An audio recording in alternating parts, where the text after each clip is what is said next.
Shalom semuanya. Shalom. Bersyukur kita bisa hadir di tempat ini untuk memperingati hari yang dalam kekristenan itu salah satu yang paling penting. Kita memperingati Tuhan Yesus, pengorbanan Tuhan Yesus di kayu salib. Dibawa, disiksa, diadili oleh pemerintahan. Sebenarnya dia tidak salah. Tapi ya, karena kesalahan-kesalahan kita dia mau melakukan, karena untuk melakukan kehendak Bapa dia tidak menyangkal semua tuduhan-tuduhan itu dan dia rela disalibkan untuk menebus dosa kita. Mari kita peringati Jumat Agung pada hari ini. Kita semua boleh tundukkan kepala kita. Mari kita sama-sama renungkan. Sama-sama kita berterima kasih bahwa karena karya penebusannya kita boleh ada di tempat ini, bukan sebagai tawanan dosa lagi, tapi sebagai orang-orang yang merdeka, yang sudah dimerdekakan oleh Kristus. Kita akan menyanyikan lagu Oleh Kuasa Darah-Mu.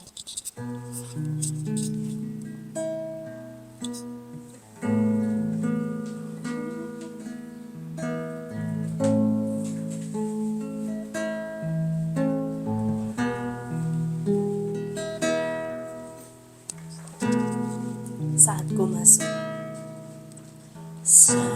ku masuk ke hadiran-Mu, bawa persembahan ke tempat kudus-Mu. Pujian, ku naikkan sembahku berikan bagi-Mu Allah yang mulia. Kau layakanku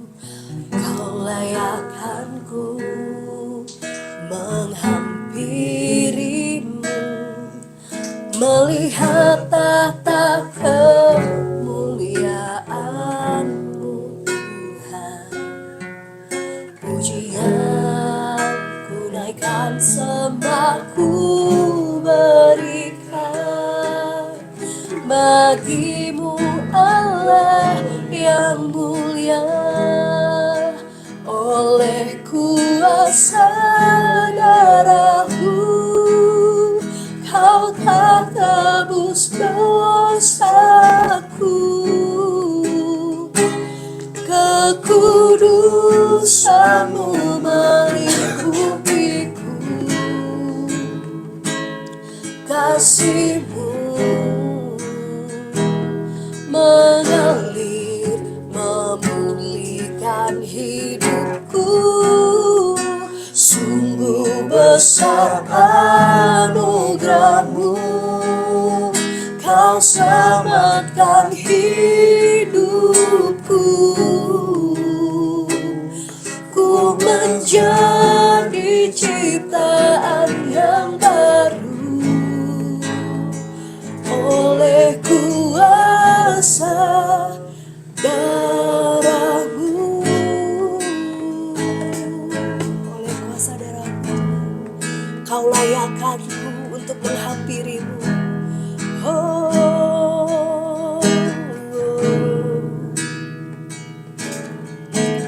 Kau layakanku menghampiri-Mu, melihat tahta kemuliaan-Mu Tuhan.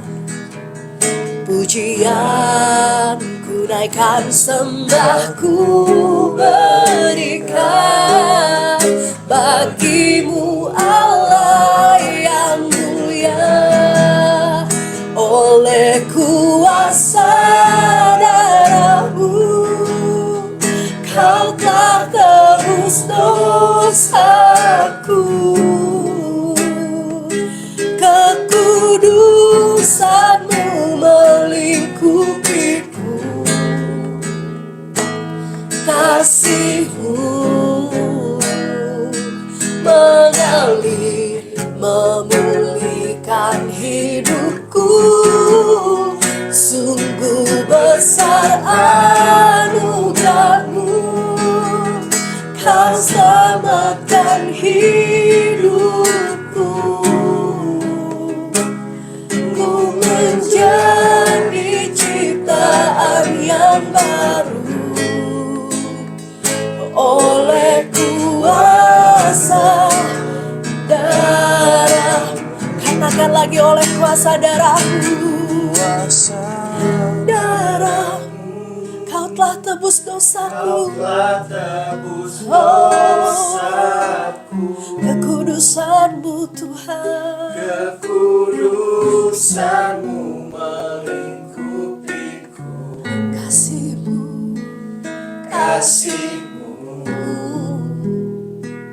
mengalir, memulihkan hidupku. Sungguh besar anugerah-Mu, Kau selamatkan hidupku. Ku menjadi ciptaan yang baru oleh kuasa darah-Mu, oleh kuasa darah-Mu, oleh kuasa darah-Mu. Katakan lagi, oleh kuasa darah-Mu. Terima kasih Tuhan, karena kuasa-Mu kami boleh ada di sini. Terima kasih, terima kasih.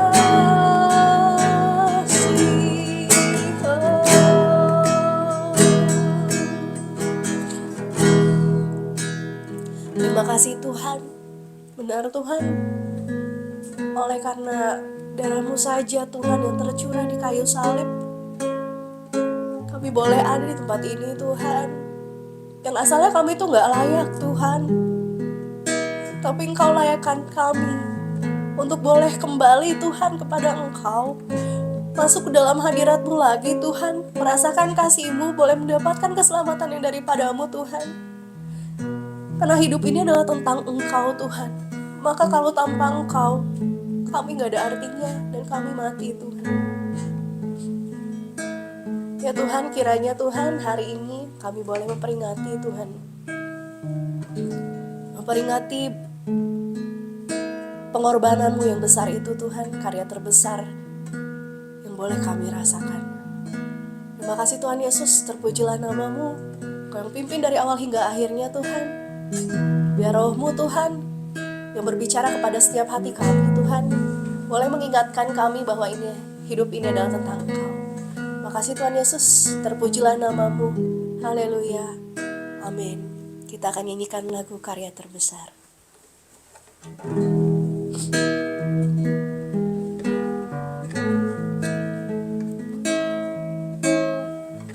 Kasih yang terindah, hati yang mulia. Kasih yang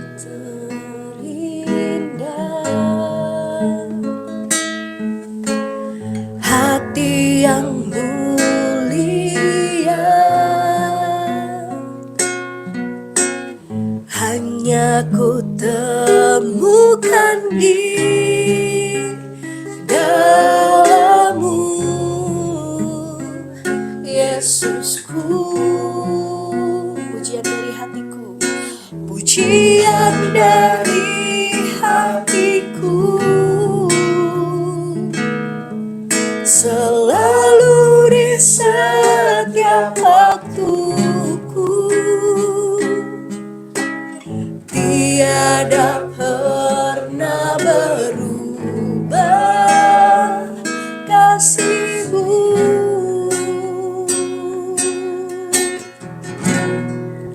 Karya terbesar dalam hidupku, pengorbanan-Mu yang selamatkanku. Kaulah harta, Kaulah harta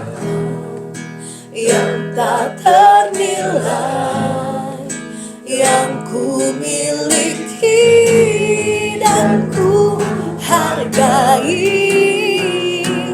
Yesus, Engkau ku kagumi. Sekali kita mau naikkan pujian ini, kita katakan kasih yang terindah, kasih yang terindah, hati yang mulia, hati yang mulia.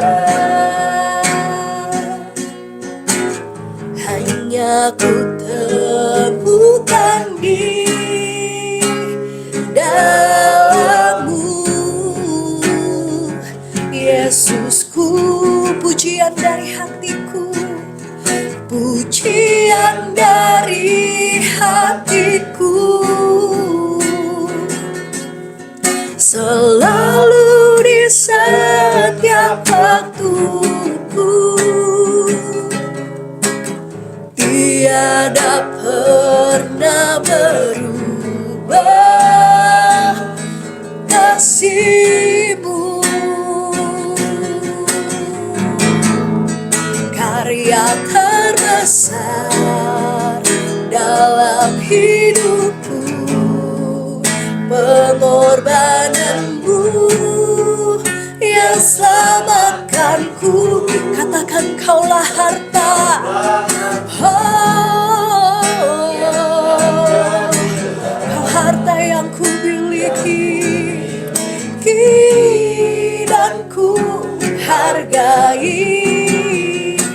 Yesus, Engkau ku kagumi. Sekali kita katakan, oh, dalam hidupku, pengorbanan-Mu yang selamatkanku.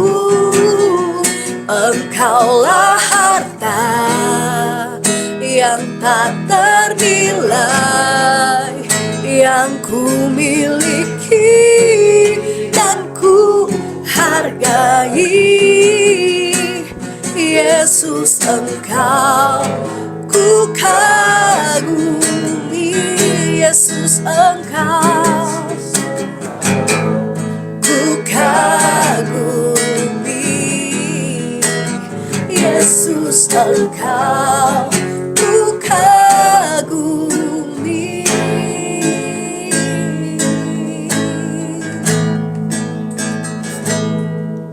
Mari kita renungkan kembali, apa betul saat ini kita melihat bahwa karya yang sudah Tuhan lakukan menjadi karya terbesar dalam hidup kita? Atau kita masih menganggap karya terbesar itu adalah karya yang remeh? Atau mungkin kita masih merasa bahwa sudah selayaknya Tuhan mengampuni kita? Ternyata tidak. Harusnya kita sadar bahwa kita adalah manusia yang tidak layak untuk diampuni. Tapi Dia melayakkan kita. Jadikan itu karya terbesar dalam kehidupan kita. Mari kita nyanyikan lagu berikutnya, Karena Salib-Mu.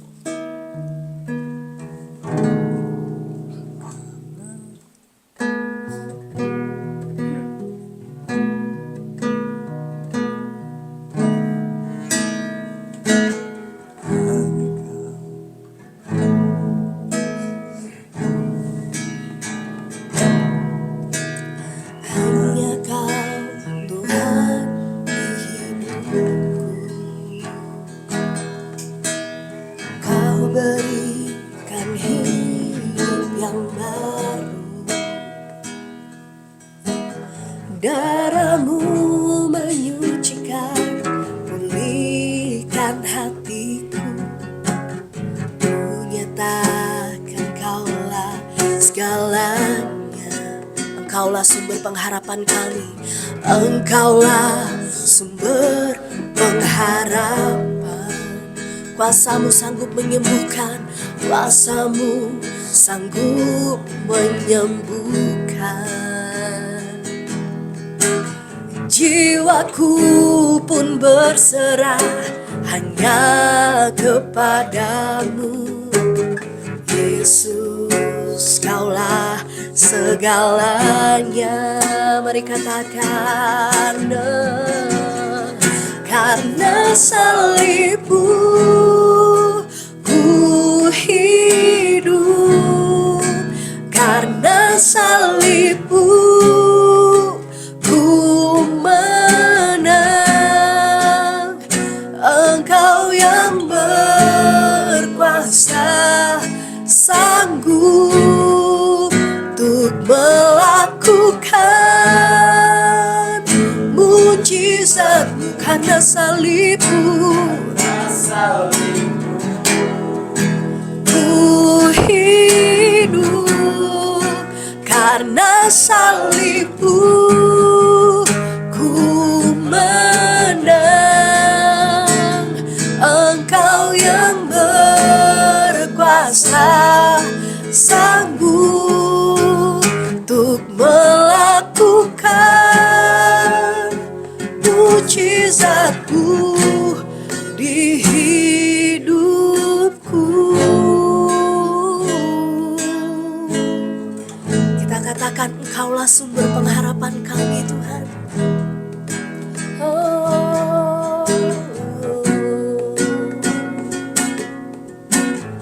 Engkaulah sumber pengharapan. Kuasamu sanggup menyembuhkan. Amin. Jiwaku pun berserah hanya kepadamu, Yesus. Kaulah segalanya.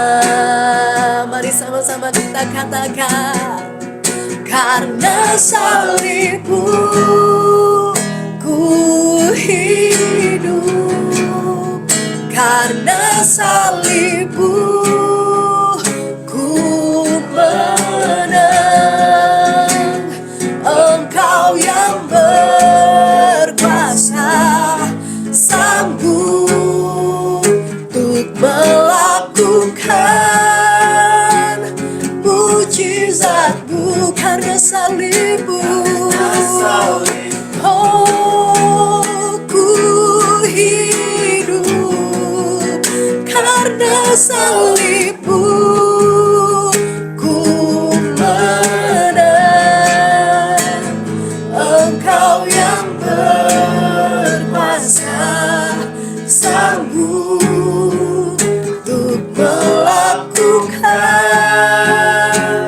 mujizat-Mu di hidupku. Untuk melakukan mujizat-Mu di hidupku.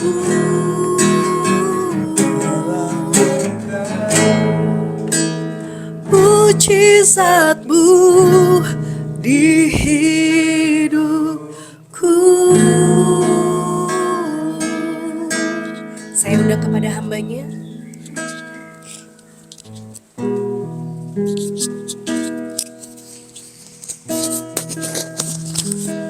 Mari kita bersatu dalam doa.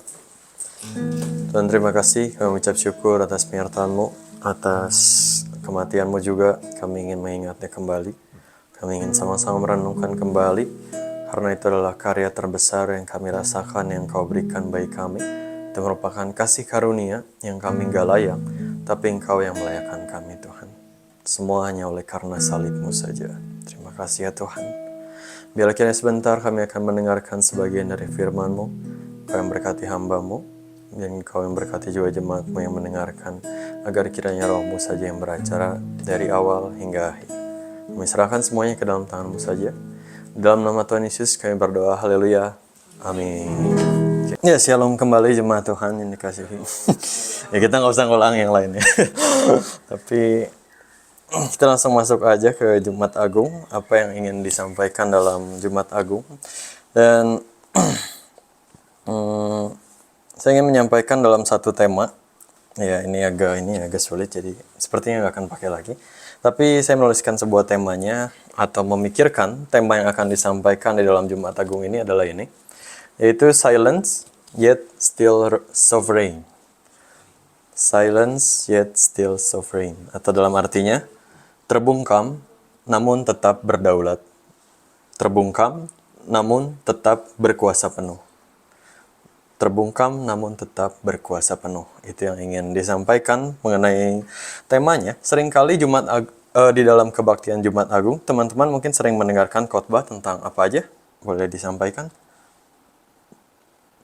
Jumat Agung biasanya khotbahnya tentang apa? Kematian Kristus, lalu apalagi?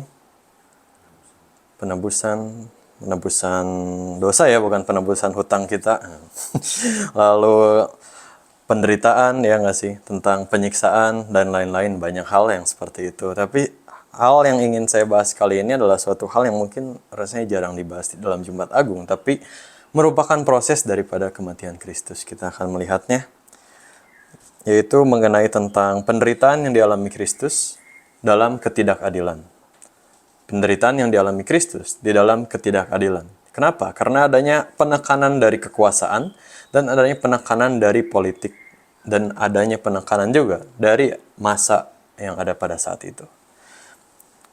Hal ini sangat relevan bagi kita di dalam zaman ini karena kita di sini, saya percaya bahwa mungkin kebanyakan dari kita nggak mengalami penderitaan seperti siksaan, ya nggak sih? Kita nggak mengalami penderitaan seperti siksaan yang seperti Yesus alami. Entah itu dicambuk, entah mungkin disalibkan, kita nggak mengalami itu, ya nggak sih? Tapi kita lebih sering mungkin mengalami masalah yang secara verbal, secara kata-kata, secara tekanan kekuasaan, secara penekanan massa juga, ya hal-hal yang seperti itu yang ditekan gitu. Ya nggak sih? Kita lebih sering mengalami masalah yang seperti itu. Nah, kita akan baca hal yang akan dibahas adalah dari Yohanes 18 ayat 38b sampai Yohanes 19 ayat 16a. Boleh kita buka sama-sama dan saya ingin minta teman-teman untuk gantian berbaca.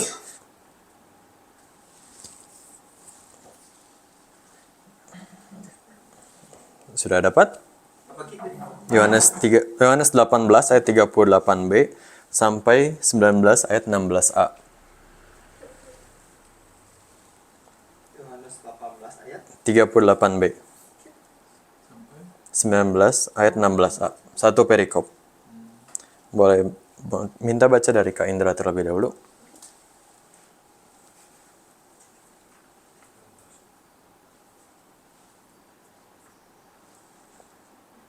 Yohanes 18 ayat 38b. Sesudah mengatakan demikian, keluarlah Pilatus lagi mendapatkan orang-orang Yahudi dan berkata kepada mereka, "Aku tidak mendapati kesalahan apapun padanya. Tetapi pada kamu ada kebiasaan bahwa pada Paskah aku membebaskan seorang bagimu. Maukah kamu supaya aku membebaskan raja orang Yahudi bagimu?" Mereka berteriak pula, "Jangan dia, melainkan Barabas. Barabas adalah seorang penyamun."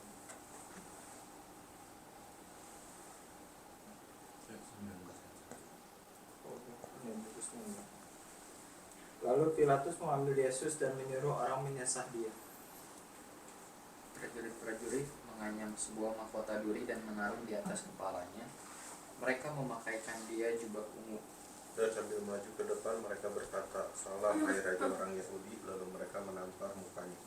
Pilatus keluar lagi dan berkata kepada mereka, "Lihatlah, aku membawa dia keluar kepada kamu, supaya kamu tahu bahwa aku tidak mendapati kesalahan apapun padanya."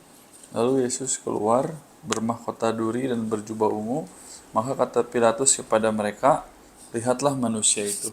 Ketika imam-imam kepala dan penjaga-penjaga itu melihat dia, berteriaklah mereka, "Salibkan dia, salibkan dia." Kata Pilatus kepada mereka, "Ambil dia dan salibkan dia, sebab aku tidak mendapati kesalahan apapun padanya." Jawab orang-orang Yahudi itu kepadanya, "Kami mempunyai hukum dan menurut hukum itu ia harus mati, sebab ia menganggap dirinya sebagai anak Allah." Ketika Pilatus mendengar perkataan itu, bertambah takutlah ia.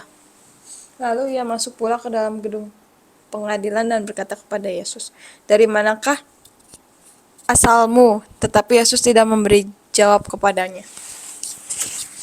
Maka kata Pilatus kepadanya, "Tidakkah engkau mau bicara dengan aku? Tidakkah engkau tahu bahwa aku berkuasa untuk membebaskan engkau dan berkuasa juga untuk menyalibkan engkau?" Yesus menjawab, "Engkau tidak mempunyai kuasa apapun terhadap aku, jikalau kuasa itu tidak diberikan kepadamu dari atas. Sebab itu, dia yang menyerahkan aku kepadamu lebih besar dosanya." Sejak itu Pilatus berusaha untuk membebaskan dia, tetapi orang-orang Yahudi berteriak, "Jikalau engkau membebaskan dia, engkau bukanlah sahabat Kaisar. Setiap orang yang menganggap dirinya sebagai raja, ia melawan Kaisar." Ketika Pilatus mendengar perkataan itu, ia menyuruh membawa Yesus keluar, dan ia duduk di kursi pengadilan, di tempat yang bernama Litostrotos, dalam bahasa Ibrani Gabata. Hari itu ialah hari persiapan Paskah, kira-kira jam 12. Kata Pilatus kepada orang-orang Yahudi itu, "Inilah rajamu." Maka berteriaklah mereka, enyahkan dia, salibkan dia." Kata Pilatus kepada mereka, "Haruskah aku menyalibkan rajamu?" Jawab imam-imam kepala, "Kami tidak mempunyai raja selain daripada Kaisar." Ya, terakhir saya baca. Akhirnya Pilatus menyerahkan Yesus kepada mereka untuk disalibkan. Entah mungkin perikop ini sering dibahas atau tidak, tapi kenapa saya ingin teman-teman membaca terlebih dahulu agar kita memiliki gambaran perikop apa yang akan kita bahas hari ini, cerita seperti apa yang akan kita bahas hari ini. Nah, pertama, pernah nggak teman-teman kepikiran bahwa kenapa sih Yesus itu ditangkap? Apa yang menyebabkan Yesus ditangkap?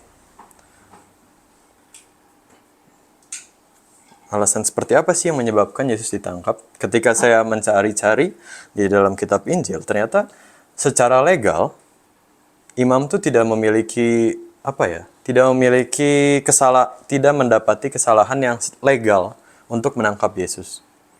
Mereka tidak mendapati kesalahan yang legal secara hukum untuk menangkap Yesus. Tapi kalau kita melihat setelah ditangkap, barulah ada tuduhan-tuduhan yang disampaikan gitu. Itu kenapa Yesus ditangkap, dan tuduhannya itu dikatakan bahwa tuduhan ini disampaikan karena merupakan ancaman bagi para imam atau bagi orang Yahudi yang Yesus mengatakan bahwa dia adalah anak Allah sekaligus Mesias, sehingga itu menyebabkan ancaman bagi orang-orang Yahudi pada saat itu yang tidak percaya Yesus. Bagi para imam itu akan menjadi suatu ancaman bagi posisi mereka, bagi kondisi mereka. Dan ancaman yang kedua yang Yesus lakukan dalam pelayanannya itu merupakan ancaman bagi bangsa Romawi juga. Karena ia menyatakan bahwa ia adalah raja. Walaupun itu memang berasal dari tuduhan para imam dan orang Yahudi pada saat itu. Tapi kita melihat di sini bahwa seringkali seseorang merasa terancam karena mereka takut kehilangan kekuasaan. Iya nggak sih? Atau bisa lebih ringkas ya dikatakan bahwa orang yang memiliki kekuasaan seringkali adalah orang yang lebih sering merasa terancam. Karena orang itu memiliki kekuasaan. Kekuasaan itu nggak hanya bicara soal jabatan atau uang yang banyak, tapi kekuasaan itu juga bicara soal siapa yang berkuasa atas diri kita. Ketika saya berkuasa atas diri saya sendiri, pasti ketika saya mendengarkan kebenaran, diri saya akan terusik. Diri saya akan merasa terancam. Karena yang berkuasa atas diri saya adalah diri saya sendiri. Dan seperti itu. Dan kita melihat sebenarnya di dalam perikop ini, kalau tadi teman-teman sudah membaca, siapa yang sebenarnya memiliki kekuasaan di dalam perikop ini? Tadi kan ada Pilatus, lalu ada orang-orang Yahudi, dan ada Yesus ya. Ada Pilatus, orang-orang Yahudi, dan siapa? Yesus. Ini tiga pihak yang ingin saya sorot dari satu perikop ini.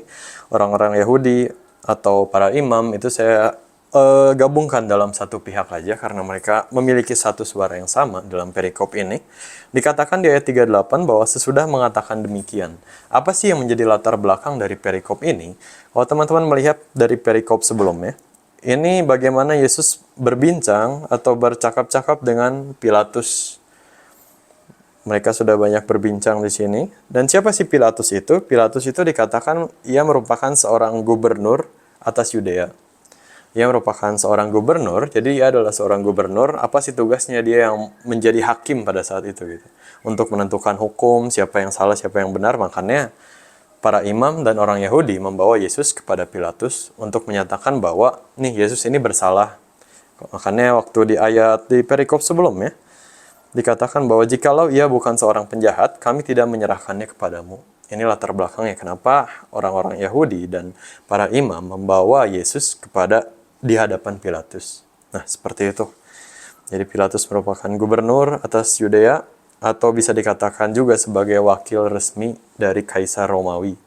Jadi ia yang merupakan penegak hukum di daerahnya, yaitu Yudea. Nah, itu adalah Pilatus.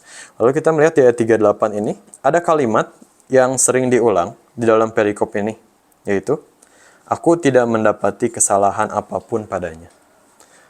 Kalimat ini diulang beberapa kali, saya hitung ada 3-4 kali kalau nggak salah di dalam perikop ini. Aku tidak mendapati kesalahan apapun padanya. Kenapa Pilatus yang merupakan seorang Romawi bisa mengatakan hal seperti ini? Sedangkan orang Yahudi yang sudah memiliki hukum Taurat, yang sudah mengetahui nubuat yang akan terjadi, justru mereka yang menyerahkan Yesus untuk dihukum. Ya nggak sih? Ini sebuah kontradiksi yang terjadi, atau sebuah fenomena yang kok rasanya terbalik ya.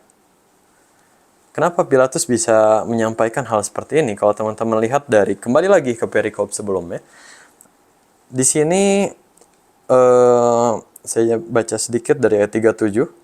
Jadi engkau adalah raja, kata Pilatus, lalu jawab Yesus, engkau mengatakan bahwa aku adalah raja. Untuk itulah aku lahir, dan untuk itulah aku datang ke dalam dunia ini, supaya aku memberi kesaksian tentang kebenaran. Setiap orang yang berasal dari kebenaran mendengarkan suaraku. Dan di sini Pilatus menanyakan, apakah kebenaran itu? Apakah kebenaran itu? Dan ini yang saya rasakan di dalam pertanyaan Pilatus terakhir kali di ayat 38a, seperti seperti ada sesuatu yang tergoyahkan di dalam hatinya. Yang ketika apa yang Yesus sampaikan, ketika dia berbincang-bincang, ia menanyakan, apakah kebenaran itu? Apakah kebenaran itu? Nah, kita melihat lalu pihak kedua di ayat ke-40. Di sini dikatakan mereka berteriak pula. Mereka ini siapa? Ini adalah orang-orang Yahudi sekaligus para imam. Para imam kepala ya, kalau di sini disebutnya sebagai para imam atau para imam kepala atau orang-orang Yahudi. Di sini mereka lebih memilih untuk melepaskan siapa namanya? Barabas ya. Barabas, kalau teman-teman tahu, di sini disebut sebagai penyamun. Penyamun itu yang kita pikirkan mungkin hanya orang yang suka mabok ya, atau enggak juga. Orang yang suka mabok atau orang-orang yang sering memiliki masalah. Tapi di dalam, saya mencari artinya di dalam bahasa aslinya, seringkali diartikan ini sebagai pemberontak anti Romawi. Jadi Barabas ini merupakan seorang pemberontak anti Romawi. Makanya ia dipenjara. Dan pemberontak ini atau seringkali disebutkan sebagai, bisa juga digolongkan sebagai pencuri juga gitu. Pencuri yang bisa membunuh seseorang. Pencuri yang bisa membunuh. Dan di dalam hukum Taurat, kalau teman-teman tahu di dalam imamat, itu disampaikan bahwa hukum ketika seseorang telah membunuh, itu hukumannya adalah mati.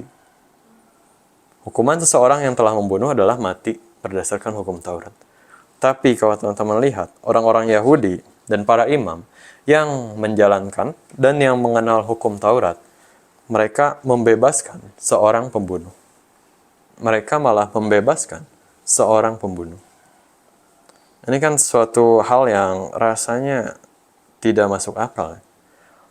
Dan bisa ada yang menafsirkan juga katanya bahwa orang-orang ini melepaskan Barabas karena mereka, orang-orang Yahudi ini menginginkan Mesias itu seperti ini. Mesias seperti ini maksudnya dalam arti, ya Mesias secara politik, Mesias yang membebaskan negara mereka. Yaitu dalam arti bahwa ini adalah pemberontak. Pemberontak terhadap orang Romawi. Itu Mesias yang mereka inginkan. Bukan Mesias seperti Yesus. Atau di dalam Yesaya 53 ayat 3, ini merupakan nubuat tentang Kristus yang dilahirkan, itu disampaikan, bagi kita pun dia tidak masuk hitungan. Bagi kita pun dia tidak masuk hitungan. Siapa yang tidak masuk hitungan? Yaitu Kristus. Dan tidak masuk hitungan di sini bisa dikatakan ia bahkan lebih rendah daripada seorang penyamun. Seorang penyamun, seorang pembunuh biasanya pasti kan dianggap lebih rendah daripada masyarakat gitu. Karena atas perbuatannya. Sehingga ia tidak termasuk hitungan. Dan itu yang dialami Kristus pertama di sini, bahwa ia tidak termasuk hitungan, ia bahkan lebih rendah daripada seorang penyamun, penyamun yang dapat diselamatkan, penyamun yang justru dibebaskan, bukan Yesus yang dibebaskan. Apakah mungkin seringkali kita tidak termasuk hitungan, bahkan kita direndahkan di tengah keluarga kita, di tengah masyarakat, entah apa yang sedang kita alami saat ini. Mungkin kita nggak dianggap sebagai seseorang yang sukses. Mungkin kita nggak dianggap sebagai anak yang seharusnya bagi orang tua kita. Apakah kita sedang mengalami kondisi seperti itu? Apakah kita seringkali direndahkan oleh orang-orang lain di lingkungan kita? Nah, saya akan lanjutkan di dalam Yohanes 19 ayat 1-3. Di sini saya singkat aja. Saya rangkum di sini bahwa orang-orang Romawi ini membuat mahkota duri dan menaruh di atas kepala Yesus, lalu memakaikan jubah ungu. Ini sebagai bentuk penghinaan aja. Sebagai bentuk penghinaan bahwa ya ini loh raja itu seperti ini, tapi dipakaikan mahkota duri. Dan kalau teman-teman tahu di ayat 3 ini, kalau di dalam Matius, para prajurit Romawi ini bahkan mereka sampai menyembah, sampai berlutut gitu kepada Yesus. Dalam arti penghinaan. Karena mereka mengatakan, salam hai raja orang Yahudi. Mereka melakukan penghinaan seperti itu dan bahkan mereka menampar mukanya. Dan ternyata ketika saya mencari, di ayat 1 itu dikatakan kan, bahwa Yesus itu disesah oleh mereka. Disesah dalam artinya lainnya itu dikatakan dicambuk atau disiksa. Tapi nggak ada ayat yang menjelaskan secara detail bagaimana penyiksaan itu terjadi. Ya kalau mungkin saya salah, teman-teman bisa kasih lihat bagaimana penyiksaan itu terjadi secara detail itu nggak dijelaskan di dalam 4 kitab Injil. Gitu. Kenapa? Karena memang mereka sudah mengetahui arti kata menyesah di sini, siksaannya akan seperti apa. Mereka sangat ya umum lah ini penyiksaan yang wajar dan mereka tahu bahwa oh ya siksaannya akan seperti ini dan semenyakitkan itu. Dan seperti itu. Dan apa sih yang ingin disampaikan dari ayat 1-3? Ini menunjukkan bahwa Yesus yang ditangkap ternyata tidak memiliki kekuasaan apapun. Bahkan mahkotanya pun dibuatkan. Bahkan jubahnya pun dipakaikan. Dan dia tidak bisa melawan, dia tidak bisa melakukan apa-apa. Dan seperti itu. Dan di ayat keempat, ini kalimat yang diulang kembali oleh Pilatus yang tadi saya katakan. Bahwa ia membawa keluar Yesus dengan dandanan yang baru, yaitu mahkota duri dan jubah ungu. Lalu ia mengatakan kembali, aku tidak mendapati kesalahan apapun padanya. Ini kata yang diulang beberapa kali.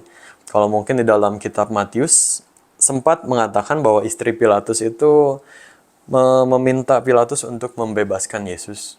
Karena katanya bahwa orang ini yang membuat aku menderita dalam mimpiku. Gitu. Yang tidak membuat aku tenang, karena ya di mimpi itu seperti apa saya tidak tahu karena tidak dijelaskan, tapi mungkin juga Pilatus ingin membebaskan Yesus karena adanya motif itu juga. Dan kenapa Pilatus ingin membebaskan Yesus? Karena ia sering mengatakan hal seperti ini. Di dalam ayat perikop sebelumnya, saya ingin membaca lagi.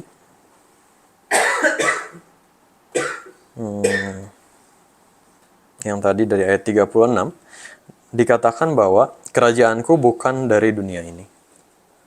Kerajaan Yesus bukan kerajaan politik, kerajaan Yesus bukan kerajaan yang menjadi ancaman bagi Romawi.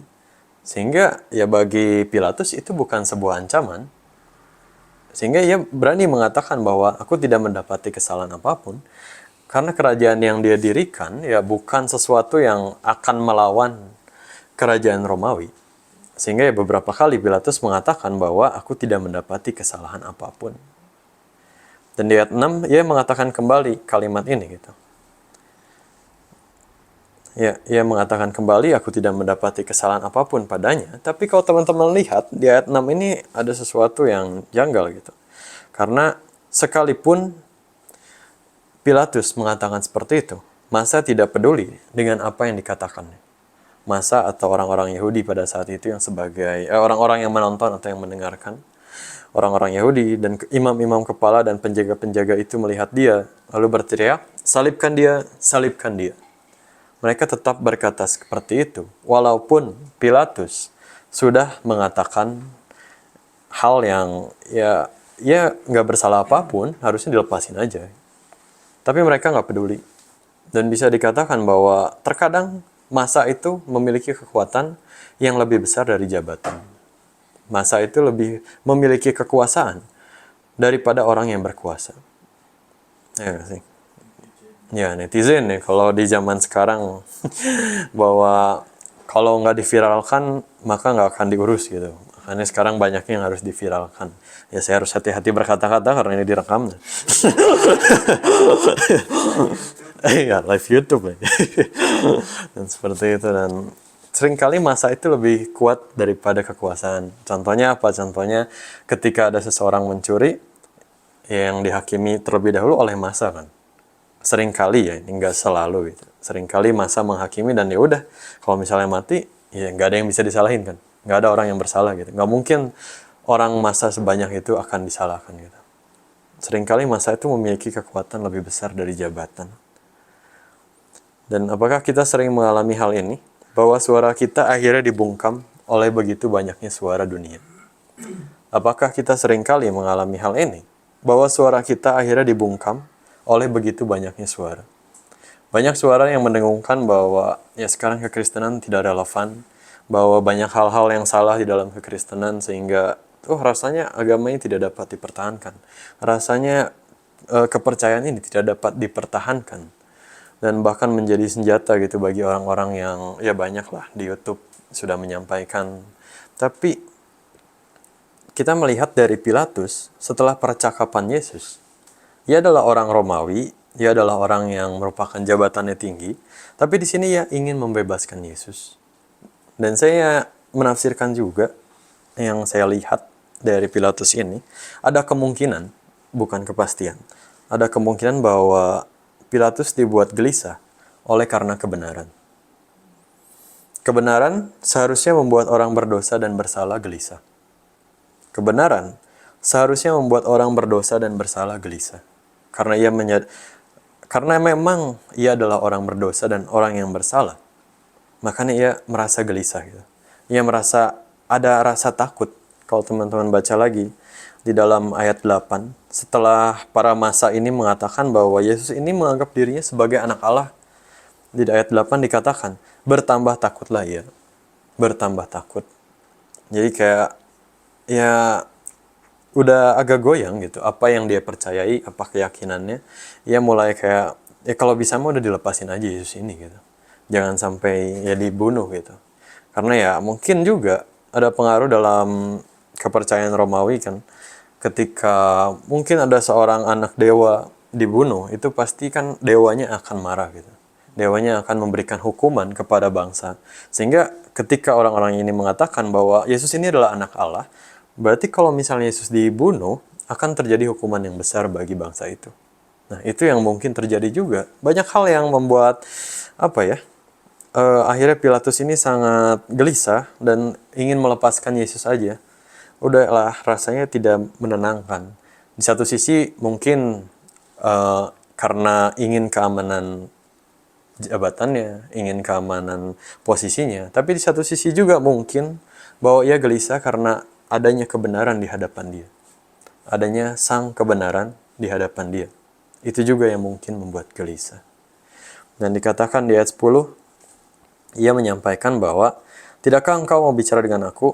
Tidakkah engkau tahu bahwa aku berkuasa untuk membebaskan engkau dan berkuasa juga untuk menyalibkan engkau? Ini adalah suatu hal yang kontradiksi terjadi di dalam satu perikop ini. Pilatus mengatakan bahwa ia memiliki kuasa untuk membebaskan dan menyalibkan, ya kan? Tapi kita lihat satu-satu dari ayat 39. ayat 18 ayat 39. Di sini kan Pilatus sudah mengatakan bahwa ya udahlah Yesus aja yang dibebaskan. Tapi masa nggak peduli gitu. Iya kan? Masa nggak peduli. Dan apa yang disampaikannya rasanya tidak berguna, tidak berkuasa. Dan di ayat 6 kita melihat juga bahwa ketika masa mengatakan salibkan dia, Pilatus mengatakan untuk ya aku tidak mendapati kesalahan, tapi ia tidak berkuasa untuk membebaskan. Ia tunduk kepada masa yang menyampaikan itu. Masa yang menyampaikan untuk menyalibkan, sehingga Pilatus mengambil Yesus dan ya udah salibkan aja lah gitu. Salibkan dia dan ambil dia gitu. Lalu di ayat 12 juga kita melihat juga sejak itu Pilatus berusaha untuk membebaskan Yesus. Tetapi orang Yahudi berteriak, "Jikalau engkau membebaskan dia, engkau bukanlah sahabat Kaisar. Setiap orang yang menganggap dirinya sebagai raja, ia melawan Kaisar." Ini mereka membawa kekuasaan yang lebih tinggi lagi daripada Pilatus, yaitu adalah Kaisar. Jadi mereka memainkan jabatannya, mereka memainkan kata-katanya, sehingga rasanya ayat 10 yang dikatakan bahwa Pilatus berkuasa untuk membebaskan dan berkuasa untuk menyalibkan, itu sangat kontradiksi dengan apa yang terjadi. Karena masa tidak mendengarkan apa yang ingin disampaikan. Apa yang disampaikannya rasanya tidak penting. Sehingga di ayat 16 kita melihat ini seperti sudah pasrah. Akhirnya Pilatus menyerahkan Yesus kepada mereka untuk disalibkan. Akhirnya Pilatus menyerahkan Yesus kepada mereka untuk disalibkan. Ada seorang penafsir yang saya menarik juga apa yang disampaikan dari ayat ke-13. Ini kan dikatakan bahwa Pilatus duduk di kursi pengadilan di tempat yang bernama Litos Trotos, dalam bahasa Ibrani itu Gabata. Ia duduk di kursi pengadilan yang seharusnya yang diadili itu adalah Yesus kan. Tapi ada yang mengatakan bahwa justru yang diadili di sini adalah Pilatus. Kenapa ia diadili? Karena ia diadili apakah dia mau mengikuti kebenaran atau tetap mengikuti masa yang salah. Mengikuti orang-orang yang memiliki pengertian yang salah atau kebenaran yang sudah menggoyangkan dia. Itu kenapa yang menjadi menarik bahwa ternyata yang diadili di sini adalah Pilatus. Apa yang menjadi keputusannya di tengah kebenaran yang ada? Di tengah kebenaran dan di tengah masa yang akan melawan dia ketika keputusannya tidak sesuai. Nah, seperti itu. Dan kita melihat kembali ke pihak kedua tadi tentang orang-orang Yahudi. Di ayat ke-15, ini adalah sebuah gambaran sebuah kebobrokan dari bangsa yang terpilih. Dari bangsa Israel yang terpilih, dari bangsa Yahudi yang merupakan umat pilihan. Ini adalah suatu gambaran yang rasanya tidak menunjukkan bahwa mereka adalah bangsa pilihan. Karena mereka mengatakan bahwa kami tidak mempunyai raja selain daripada Kaisar. Padahal mereka sudah tidak mempunyai raja dari dulu. Setelah perpecahan, setelah dipecah juga, setelah masuk abad zaman perjanjian baru, itu tidak ada raja gitu. Memang ada Raja Herodes, tapi Raja Herodes sering dianggap sebagai raja boneka. Kenapa? Karena Raja Herodes itu dianggap sebagai, ya dimanfaatkan lah oleh orang Romawi gitu. Tapi bukan benar-benar raja. Tapi di sini mereka mengatakan, kami tidak mempunyai raja selain daripada Kaisar. Artinya mereka tunduk kepada Kaisar. Mereka menganggap bahwa Kaisar adalah seorang raja. Tapi mereka nggak mau menganggap bahwa Yesus adalah seorang raja.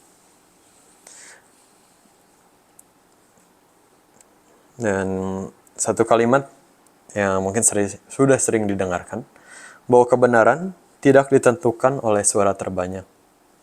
Benar nggak sih? Kebenaran itu tidak ditentukan oleh suara terbanyak.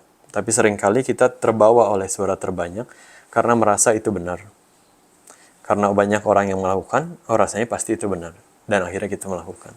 Padahal ternyata kita melihat di sini, masa yang ada justru menggiring kepada kehancuran. Tapi Pilatus tunduk kepada masa yang ada. Pilatus tunduk dan akhirnya menyerah kepada masa yang ada. Dan ketika kita benar, tetapi kita dibungkam, ketika kita mulai merasa gelisah akan kebenaran, tetapi kita dibungkam. Apalagi kita dibungkam dengan sesuatu yang jelas salah. Bukankah ada kegelisahan di dalam hati kita? Bukankah itu akan menjadi suatu penderitaan bagi kita, ya nggak sih? Bahwa saya sudah benar, ini saya memiliki kebenaran, tapi saya ditutupi oleh sesuatu yang jelas-jelas memang salah. Saya ditutupi oleh itu. Tapi itu yang, itu realita yang terjadi kan. Itu bagaimana dunia bekerja. Dan kita melihat pihak ketiga yang ingin saya bahas, yaitu adalah pihak terakhir dari Yesus Kristus. Bagaimana ia menghadapi penderitaan di tengah masa dan di hadapan pemerintah.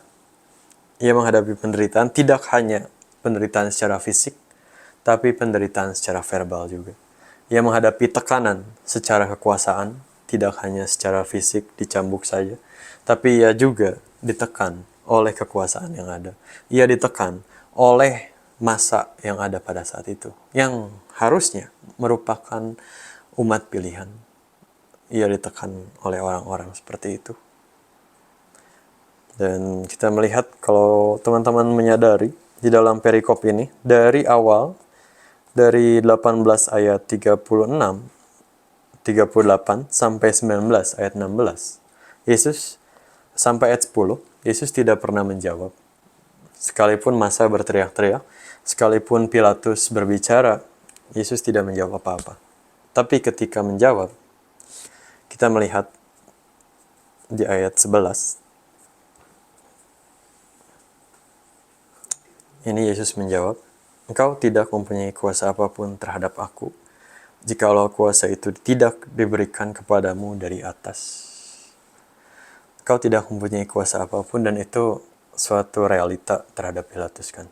Yang tadi sudah dijabarkan bahwa Pilatus ngomong bahwa ia punya kuasa buat ngebebasin dan menyalibkan. Tapi ternyata realitanya enggak seperti itu. Justru ia dikontrol oleh massa yang ada. Oleh orang-orang Yahudi yang ada. Ia dikontrol oleh itu. Ia tidak memiliki kuasa sama sekali. Dan apa yang Yesus sampaikan adalah kebenaran yang terjadi. Bahwa engkau tidak mempunyai kuasa apapun terhadap aku, jikalau kuasa itu tidak diberikan kepadamu dari atas. Nah, seperti itu. Dan ini sesuai dengan apa yang dinubuatkan lagi oleh Nabi Yesaya di dalam Yesaya 53 ayat 7. Yesaya mengatakan, dia dianiaya, tetapi dia membiarkan diri ditindas dan tidak membuka mulutnya, seperti anak domba yang dibawa ke pembantaian. Saya baca sekali lagi. Dia dianiaya, tetapi tidak membiarkan diri ditindas dan tidak membuka mulutnya, seperti anak domba yang dibawa ke pembantaian. Kita melihatkan bahwa Yesus menggenapi ini. Ketika ia disesah, ia tidak membuka mulutnya. Ia tidak berbicara apapun. Bahkan ketika massa berteriak untuk menyalibkan, ya udah, ia nggak berbicara apapun. Ia hanya berbicara kepada Pilatus di ayat 11. Dan apa yang Yesus katakan di ayat 11, bahwa engkau tidak mempunyai kuasa apapun terhadap aku, itu berarti juga untuk hidupnya Yesus. Artinya apa? Yesus bukan mati karena disalib. Yesus bukan mati karena dihukum atau disiksa. Tapi kita melihat di Yohanes 19 ayat 30, satu kalimat yang sangat terkenal, yaitu, sesudah Yesus meminum anggur asam itu, berkatalah ia, sudah selesai. Lalu ia menundukkan kepalanya dan menyerahkan nyawanya. Artinya, Yesus tahu kapan ia mati. Yesus yang menyerahkan nyawanya, makanya ia mati. Bukan karena hukum penyaliban, bukan karena penyiksaan. Karena berdasarkan tradisi Romawi dikatakan bahwa banyak orang yang sudah mati duluan karena siksaan yang begitu mengerikan oleh bangsa Romawi, karena cambuknya. Mungkin teman-teman di sini pernah menonton kan film Passion of the Christ ya. Passion of the Christ, kita melihat penyiksaannya yang begitu sangat sedih, sadis digambarkan, sangat menyedihkan ketika menonton. Dan banyak orang yang mati karena hukuman itu terlebih dahulu, atau juga orang-orang yang mati disalib itu lama gitu. matinya sangat lama saat disalibkan. Ada yang beberapa hari dan beberapa jam lebih lama. Tapi Yesus mati katanya selama 6 jam disalib. Selama 6 jam disalib, kenapa Yesus mati? Karena ia yang menyerahkan nyawanya. Yesus mati karena Yesus menyerahkan nyawanya, sehingga ia mati. Bukan karena hukuman yang dijalankan, bukan karena ini siksaan yang diberikan, tapi ia mati karena Yesus yang merelakan atau menyerahkan nyawanya. Dan ini sesuai dengan apa yang Yesus katakan di dalam pengajarannya, yaitu akulah kebangkitan dan hidup. Dan satu kalimat lagi juga mengatakan akulah jalan dan kebenaran, dan karena ia adalah hidup itu sendiri, sehingga kematian tidak dapat menguasainya. Ia mati karena ia menyerahkan hidupnya sendiri. Karena Yesus adalah hidup itu sendiri.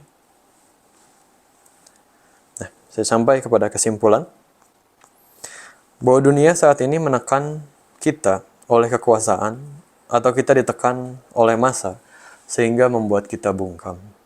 Sehingga membuat kita tidak dapat berkata-kata. Rasanya sulit sekali kan untuk menyampaikan apa yang menjadi opini kita ketika kita tidak memiliki kekuasaan, ketika kita tidak memiliki massa. Itu sesuatu yang sangat sulit disampaikan di dunia ini. Tapi saya ingin memberikan perenungan pribadi kepada saudara. Apakah kita akan menjadi seperti Pilatus yang sudah mengetahui kebenaran dan apa yang seharusnya dilakukan, tetapi digoyahkan oleh dunia yang membungkam kita? Atau kita menjadi seperti orang Yahudi yang sudah dibutakan oleh hal duniawi, sehingga hanya memilih apa yang menguntungkan bagi mereka, bahkan menjual hukum yang mereka pegang, karena mereka tidak taat kepada hukum Taurat yang seharusnya. Dan dikatakan, atau juga seperti Yesus, ia tahu kapan harus menyatakan kebenaran, dan kapan memang harus melakukan kehendak Allah di dalam diam. Atau seperti Yesus, ia tahu kapan harus menyatakan kebenaran, dan kapan memang harus melakukan kehendak Allah di dalam diam. Karena itu sesuai dengan judul yang tadi saya katakan, silence yet still suffering. Dibungkam tetapi masih berkuasa penuh, tetapi masih berdaulat. Ketika dibungkam, sekalipun ada Pilatus, ada massa, tetapi Yesus mati karena ia sendiri yang menyerahkan nyawanya. Dan ini menyatakan kekuasaan yang penuh di dalam diri Yesus, bahwa ia adalah hidup itu sendiri. Saya tutup dengan sebuah statement. Kristus benar-benar mati, tetapi ia sendiri yang menyerahkan nyawanya. Sehingga kita memiliki Allah yang merupakan hidup, membuat kita percaya bahwa hidup kita ada di dalam genggamannya. Allah yang merupakan hidup membuat kita percaya untuk menaruh hidup kita di dalam genggamannya. Dan Jumat Agung ini saya mengambil kesimpulan bahwa kematian Kristus adalah kematian yang menjadi harapan bagi kita. Kematian yang menjadi harapan dan kematian yang menyelamatkan kita. Amin untuk firman Tuhan. Mari saya undang untuk kita sama-sama tutup dalam doa. Tuhan, terima kasih, kami ucap syukur atas penyertaan-Mu. Biarlah kiranya kami ingin selalu mengingat kematian-Mu, dan kami ingin selalu mengingat bagaimana Engkau menderita menuju kayu salib, bagaimana Engkau dibungkam oleh massa yang ada, Engkau ditekan oleh kekuasaan yang ada. Tapi biarlah kiranya kami ingin menjadi sama seperti Engkau, menjadi semakin serupa dengan Engkau, bagaimana tetap memegang kebenaran di tengah dunia ini. Kami dapat tetap melakukan kehendak-Mu di tengah dunia ini. Kami mengucap syukur atas kematian yang telah Engkau berikan. Oleh karena itu kami masih ada sampai saat ini saja, Bapa. Terima kasih. Semua hanya oleh karena kematian-Mu, semua hanya oleh karena pengorbanan yang telah Engkau berikan. Kami mengucap syukur. Di dalam nama Tuhan Yesus kami berdoa. Haleluya. Amin.